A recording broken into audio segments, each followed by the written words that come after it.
How's it going, my hair loss and skincare witchers? Hope everything is Nova and you're all having a preem week. So, do any of you choose remember my video on Eric Berg? You know, the fake doctor Scientologist who likes to claim that the keto diet is the cure for every ailment on God's green earth? Well, that video was a rebuttal to his hilariously stupid claim that Jell-O is a hair loss cure because Jell-O has gelatin in it. Gelatin, in case it isn't obvious, is a form of collagen, and it is derived from the connective tissue of animals. The research Mr. Berg cites to back up his claim was so bad, it made Paul Taylor's skull expansion theory look like Einstein's theory of relativity in comparison. I'll link my videos on both Eric Berg and Paul Taylor below if you guys don't know what I'm talking about, but the purpose of this video, it's not to revisit the claims about collagen and hair loss. No, those claims don't deserve any more attention than I've already given it because there is not a shred of scientific evidence to back up any of those claims. Rather, what I want to do today is that I want to bring to light some of the objections people had in that video, which were completely unrelated to the core message of that video, which is that Eric Berg is a scamming ass clown. Specifically, there was a portion in that video that many of my viewers objected to, and it had to do with collagen and skin health. I said that eating collagen to improve skin health is the equivalent of trying to improve your vision by eating an eyeball or reverse steroid-induced testicular atrophy by eating bull testicles. In other words, I said that collagen isn't just worthless for hair loss, it is worthless for everything, including skin and joint health. I made the point that collagen is just a worthless byproduct of the meat industry that marketers through a highly successful marketing campaign have duped hundreds of millions, if not billions of people into believing it is an age-defying miraculous elixir of immortality, and that's no hyperbole. People literally think that collagen is the spice of Arrakis. Collagen is being added to virtually every product imaginable these days. Protein powders, coffee, protein bars, bottled water, deodorant, toothpaste, shampoos, conditioners, and even personal lubricants. That's right, people like collagen so much these days, they're literally jerking off with it. Collagen is so popular that even some vegans are willing to put their ethics aside in order to use it. For instance, Brian Johnson, you guys may have heard of him, he's an ethical vegan and he's going through the biggest midlife crisis in history, and even he still uses it because according to him, the benefits are just too great to ignore. Everywhere online you have social media influencers, from TikTok Zoomers to YouTube Karens in the health and beauty and fitness scene, talking about how awesome collagen is for them. Most of the more serious attempts to promote collagen as a beneficial supplement, they come from new age quack health organizations and influencers like the Weston A. Price Society, Jordan Peterson and his trad thought daughter, Paul Saladino and Joseph Mercola. You know, the guy who got sued for denying the connection between ultraviolet light exposure and skin cancer while just so conveniently happening to sell an ultraviolet light tanning bed himself. Amongst actual scientists and doctors, however, the science isn't that settled, as I'll soon discuss. But no question about it, collagen is the hottest supplement that has ever existed in human history. It's even more popular than CBD oil and butter coffee. That's quite remarkable, since if you were to go back to 20 years ago, collagen, it was mostly known as just soup stock and an ingredient in children's junk food products like Jell-O and gummy worms. So it is no surprise that when I criticized collagen in my Eric Berg video, I got some pushback due to the supplement's overwhelming popularity. So even though I debunked some studies on gelatin and hair loss in that video, I feel like the subject of collagen and skin health, it's big enough that it needs its own video. So before I begin though, there is one thing I have to address because I know it is going to be used against me if I don't say anything about it.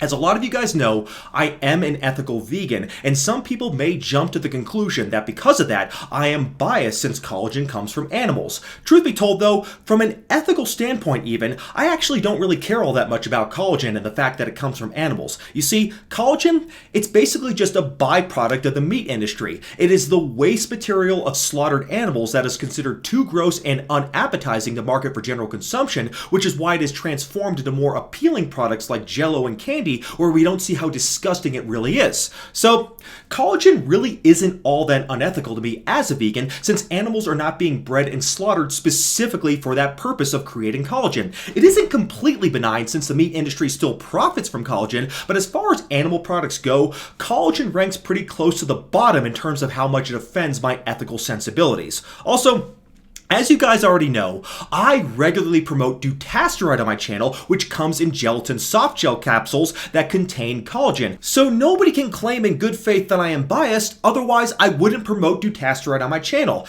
Now, I wouldn't personally use dutasteride because it has gelatin, but I would never be deceptive about its benefits because I have ethical qualms with one of its inactive ingredients. That is totally irrelevant to the scientific discussion.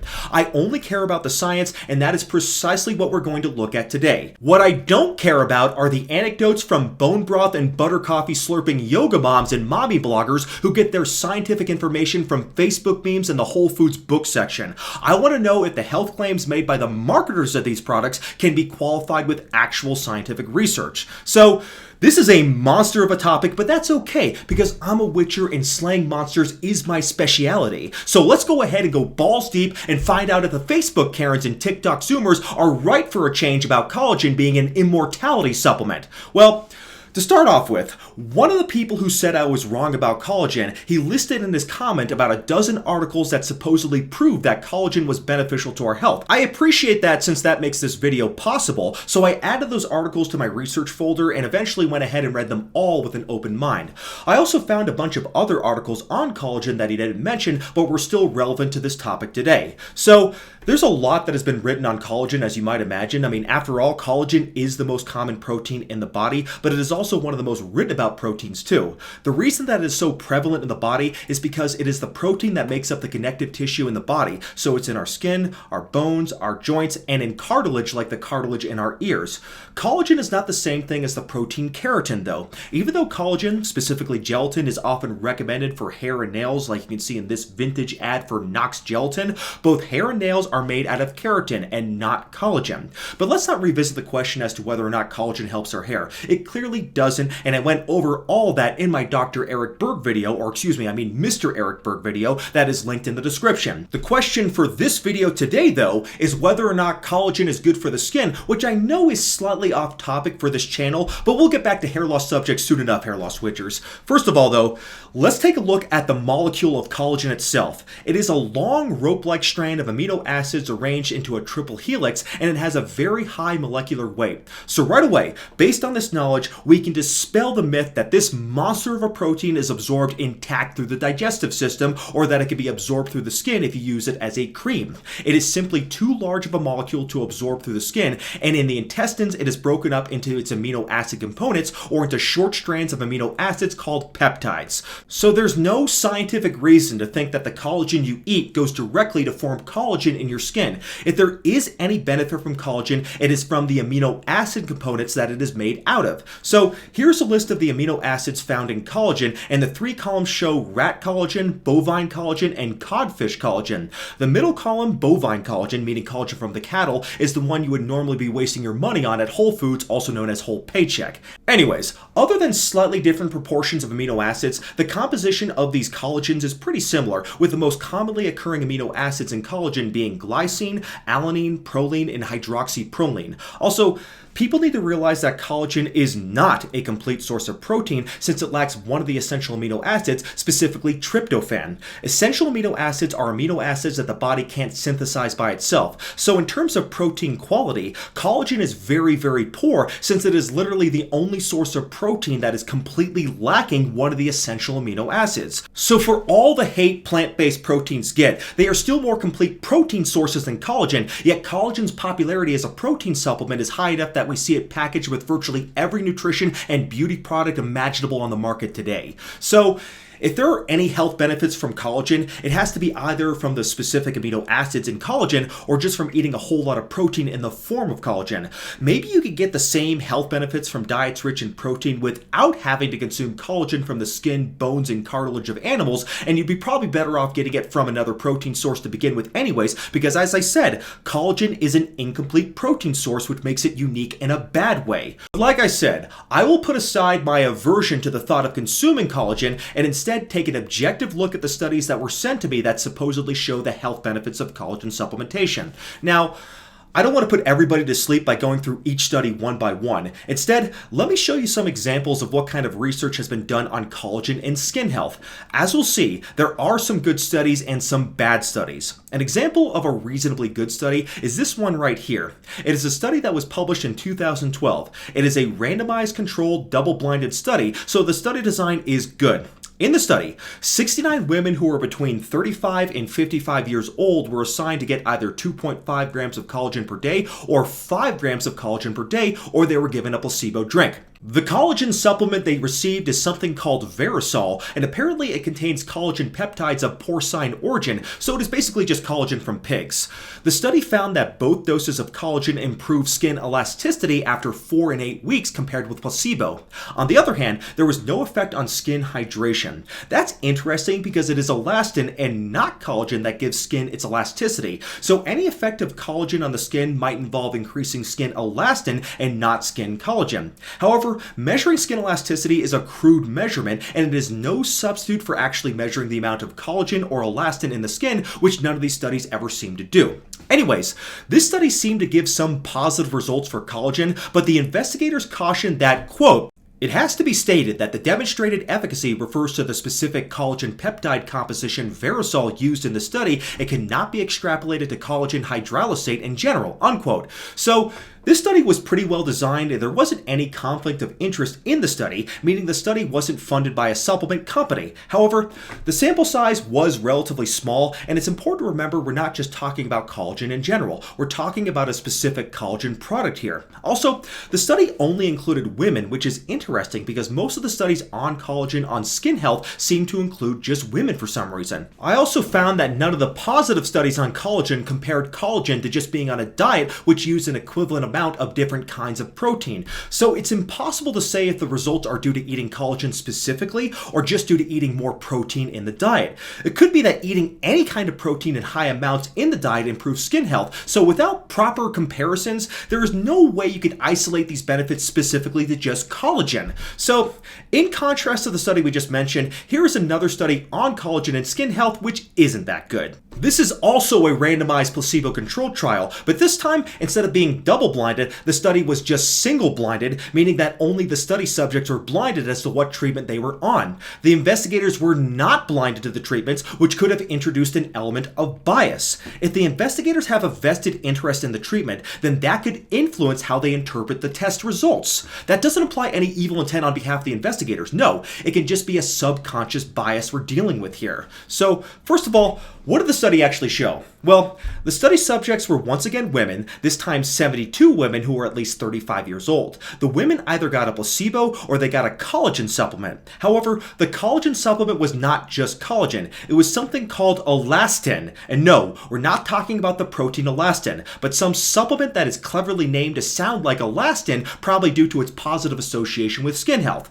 The supplement, despite its name, doesn't actually contain any elastin. Instead, it contains 2.5 grams of collagen peptides, but it also contains 666 milligrams of acerola fruit extract, 80 milligrams of vitamin C, 3 milligrams of zinc, 2.3 milligrams of vitamin E, and 50 micrograms of biotin. So, we're not just looking at collagen here, obviously. We're looking at a very large list of ingredients, some of which might affect skin health independently of collagen. Anyways, the results of the study showed improved skin hydration, skin elasticity, skin density, and less skin roughness with the collagen supplement versus placebo. So even though this study also gave positive results, there was the possibility of bias since it was funded by the Queris Corporation, which is the maker of the elastin brand name of collagen. And remember, this was not a double-blinded study, so the results certainly could be biased. Also, it's impossible to know if it was the collagen in the supplement or something else in this elastin supplement that was helpful to the subjects, so this is not a good study design at all.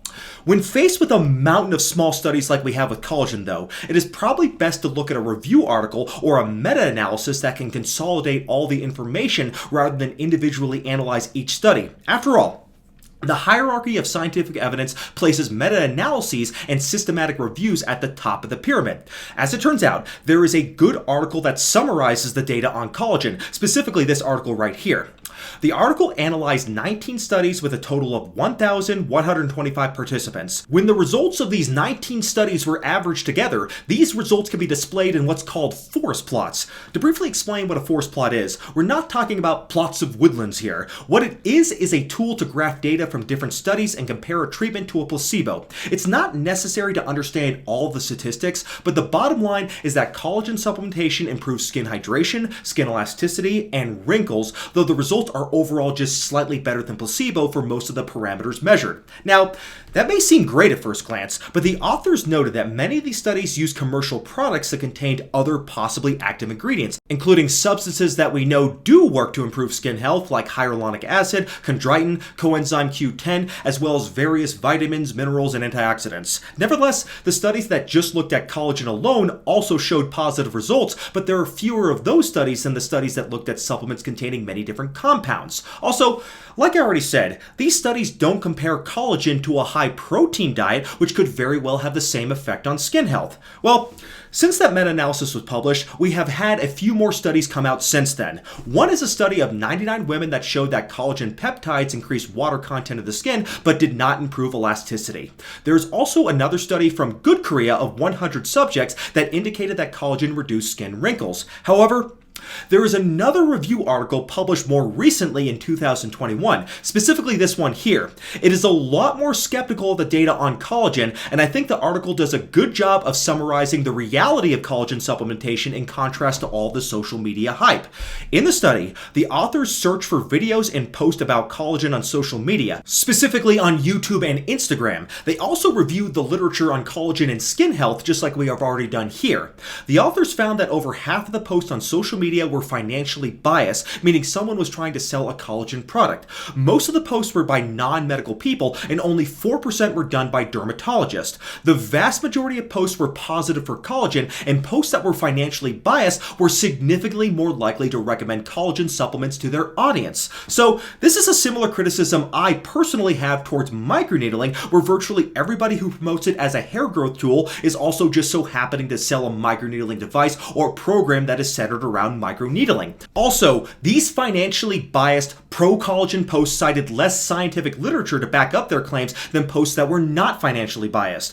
Dermatologists and scientists were more likely to be skeptical of collagen and also cite more data. So this was very interesting to me because I notice a lot of people who are into collagen supplementation are believers in a lot of other new age woo, and they have a distrust of big pharma because of financial corruption. Yet, why is it that none of these big pharma conspiracy theorists never question the tremendous amount of money made by supplement pushers? Dr. Mercola, who himself is a pusher of collagen and other various scam supplements, is literally worth hundreds of millions of dollars, and he earned all that money by convincing a bunch of bone broth drinking soccer moms that consuming the active ingredient in a children's junk food product will make them look like they're 18 years old again. Also, the authors found that the posts from collagen manufacturers are more likely to use subjective and vague terms that aren't scientific, such as saying things like collagen makes your skin brighter or it makes your skin glow. Those terms can mean anything. They're completely subjective. But as far as the literature review goes, it was similar to what we've already talked about in this video. The studies on collagen for skin health are small, and they are often funded by the supplement industry, also known as big placebo. Also, the studies use different concentrations and different types of collagen that are often mixed with other beneficial ingredients, which makes it impossible to isolate the effects of collagen as the beneficial ingredient. The authors also point out, like I did, that most of the subjects in these studies are women, so there's very little data on collagen and skin health in men, so the lack of diversity amongst the subjects of these studies is a bit questionable. The study also brought up some concerns about collagen. Although collagen seems to be safe, it is regulated as a food by the FDA and not as a drug. What that means is that there is very little oversight in the production of collagen. Also, gelatin is exempt from certain FDA prohibitions on cattle material industry processes, meaning the FDA standards for meat are stricter than the FDA standards for making collagen.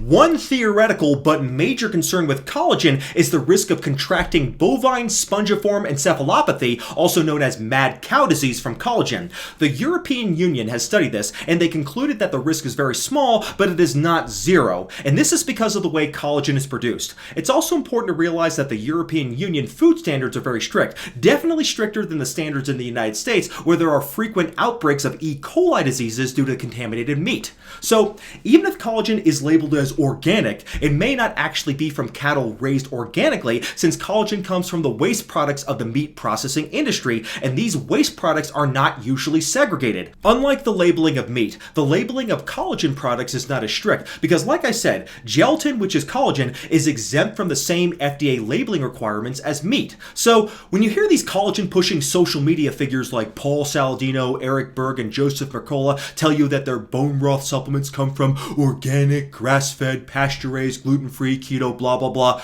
they're fucking lying to you. If you buy collagen supplements from these ass clowns, you're buying collagen from cows that are raised in factory farms, and why wouldn't they? That makes it cheaper, and thanks to the lack of oversight from the industry, these supplement pushers can lie to you and get away with it. Also, it is worth mentioning that people can sometimes get so dogmatic in their convictions about the supposed health benefits of collagen that they end up forsaking traditional treatments and use collagen for indications for which there is zero proof it is effective, like treating Alzheimer's disease. Even worse, some collagen pushers have even gone so far as to recommend bone broth as an infant formula, such as this sack of shit named Pete Evans right here, even though medical professionals warn that doing this can literally kill babies. There's also concern about the cost of collagen supplements. One source estimated that daily collagen supplementation costs $600 per year. Compared to topical skin health treatments that are proven to work, such as retinoids and sunscreen, these are much more cost effective and have much stronger evidence proving that they work.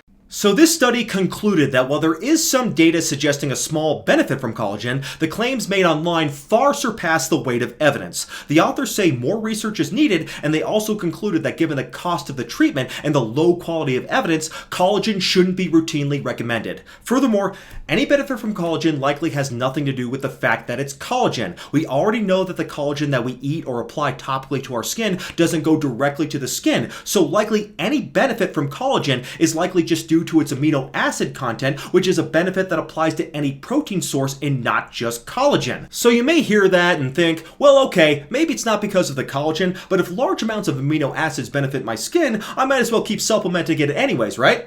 But it turns out there are even more downsides of collagen supplementation, which may make it preferable to supplement with a different protein source altogether. Like I already mentioned, collagen is an incomplete source of protein. It's likely that just eating a variety of proteins or supplementing with a different protein supplement might have equivalent effects to collagen and likely might even be healthier because a diet like that would provide higher quality protein than collagen does. In fact, just to show that this isn't just the vegan in me talking, let me talk about another animal product, whey protein. It turns out that whey protein might be superior to collagen as a protein source. In this study, overweight women were randomized to receive whey protein or collagen protein. Women on whey protein actually lost weight due to the increased resting metabolic rate, while those taking collagen supplements gained weight. That's pretty paradoxical for a supplement that is often marketed as being beneficial for weight loss. The authors of the study felt that this worsening of metabolic rate on collagen was due to the low quality of collagen as a protein source, which confirms exactly what I was saying earlier.